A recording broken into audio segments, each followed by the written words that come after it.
Welcome, Julia Rhoads. Thanks for joining us today. How are you?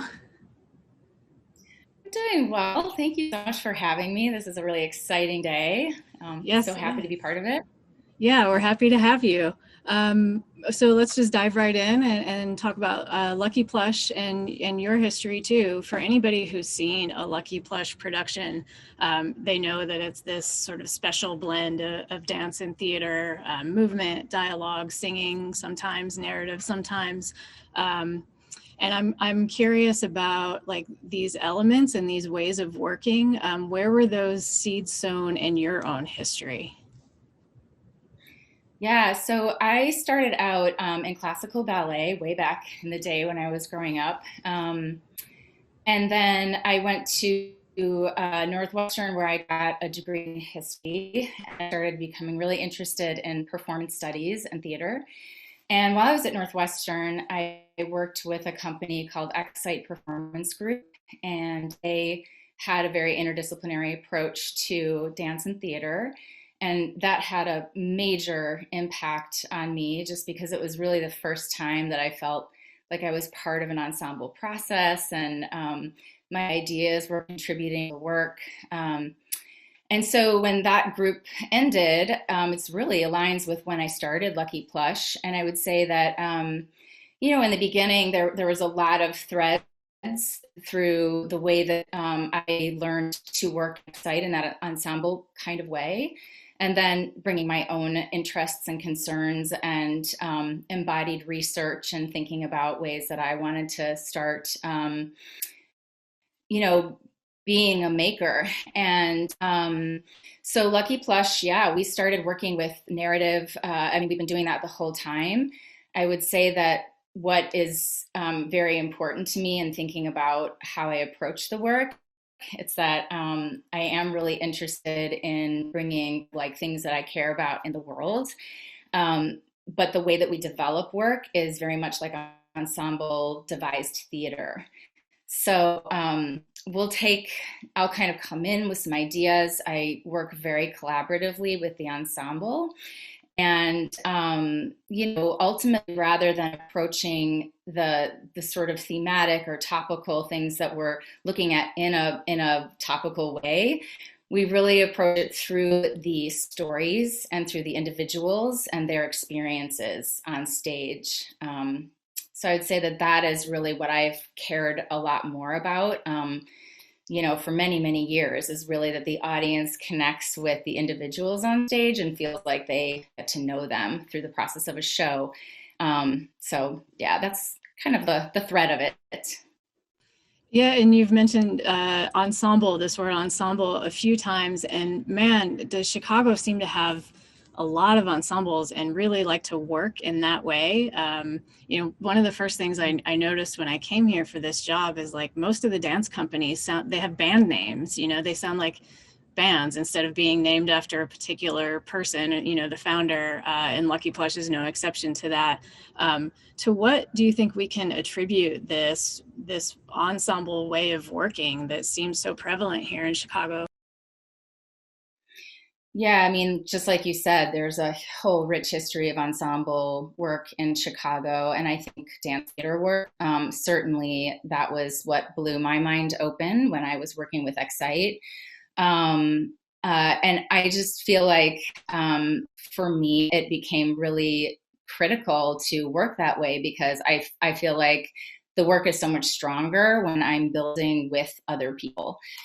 So collaborators are everything to me, and the ensemble is definitely key collaborators in the work. Um, so yeah, like when we get into a room and we're thinking about what the next project is going to be, I come in with a set of prompts, but the ensemble really works out what that is physically in terms of script. And again, I want, first and foremost, Lucky Plush ensemble members are themselves on stage. They are never kind of I never ask them to be just in service to an idea. I want them to communicate with each other as authentically as possible as themselves, first and foremost. So a lot of it is tweaking these ideas into a space where they feel like they are really responding from their place of honesty and experience. So, yeah, so it's really fun because I learn so much by working with them and working with all my collaborators in a room. I can't possibly know what the outcome of a work would be based on what I imagine in my own brain, because it is such a collaborative effort. And funny. I think Yeah, humor is something that's yeah, we don't see much. yeah. Yeah, humor is critical to me. I think that sometimes in the work we're addressing things that are really hard, the material that is speaking to contemporary themes and issues that can be really challenging, and humor is a way to invite audiences, I think, to lean forward. A lot of the humor that we play with is kind of building expectations and then subverting those expectations so that we're really interested in how liveness operates. I think this is what is so devastating right now about the pandemic in so many ways, is like just that liveness of sharing real time, real space with each other. So in a lot of Lucky Plush's work, it's very composed and scripted, but there's so much room in both the choreography and the dialogue for the ensemble members to respond in real time to each other, so that how something is said, how they have places where they can really improvise and surprise each other on stage. So that actually it's often very funny because they're really listening to each other as opposed to thinking about performing for an audience. They're really feeling like they're a partner with the audience and partners to each other. So that's where a lot of the humor plays into the shows as well. Yeah, yeah. And Lucky Plush celebrated its 20th anniversary last year, right? Happy Yeah. anniversary. This Thank you. This Thank year, you. yeah. Yeah. And when you formed Lucky Plush, from all the other interviews I've been conducting, I've been learning that this was pretty much a critical mass for Chicago dance at that time. What exactly were you plugged into 20 years ago that helped you be able to launch Lucky Plush? Yeah, I was actually in graduate school in the early years at the Art Institute of Chicago, and um, had just sort of come out of this Excite experience and knew that I wanted to create work with their artists. Really inspired me. So, that it made sense in the beginning to just sort of get a group of people together and give it a name. And the name really, didn't have some huge meaning. It was more just like a collection of thoughts that I jotted down, the feeling of being so that I could do that, and lucky to be able to create work and to share the work. And I think plush sort of came from this idea of immersive environments. And so, we just started making work. And honestly, in the beginning, it did not occur to me how much work it was going to be to actually maintain the organizational structure. It's like you do the first show or whatever, and you're scraping together the money and the context, and then it's like, oh, I want to sustain this thing. I want to pay people. I want to honor people.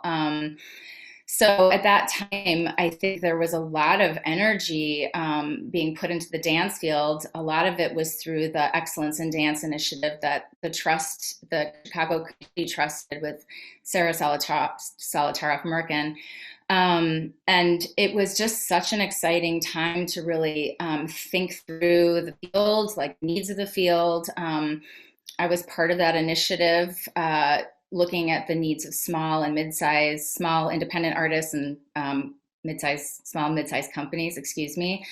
And it had so blown out since then. Just a lot of those early initiatives just took really beautiful shape, and it really connected me to the field in a much broader way than I had understood it previously, and made me deeply care about advocacy and about like the creativity of running an organization and establishing partnerships and all of those connections that I would never have.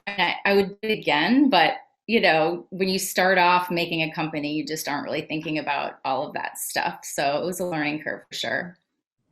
Yeah, and it's funny because that has come up in some of these, we've been doing tech rehearsals, and that has come up in conversations too, that you really just can't know what it's going to be until you're sitting in it. And then there you are.